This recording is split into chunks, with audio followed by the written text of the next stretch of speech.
Kaya naglisod tulog kami sa kausap. Ay, sigara karamas. Video mo Hello guys, magandang hapon, magandang umaga, magandang gabi po. Dito po kami pumunta sa Central Mountain of Cebu at makita niyo po na ang saya-saya po namin diyan, nagtatawanan, nagbibiruan.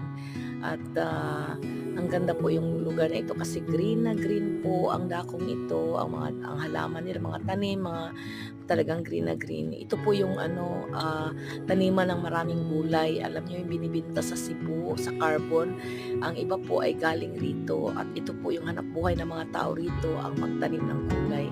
Kaya kami nawagi na punta rito dahil nga bibili nga kami ng gulay po kasi mas makamura po kami rito. At ito po yung tungkay.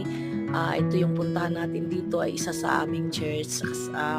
Nandito po nagpastor yung mga kasamahan namin po. Yun po,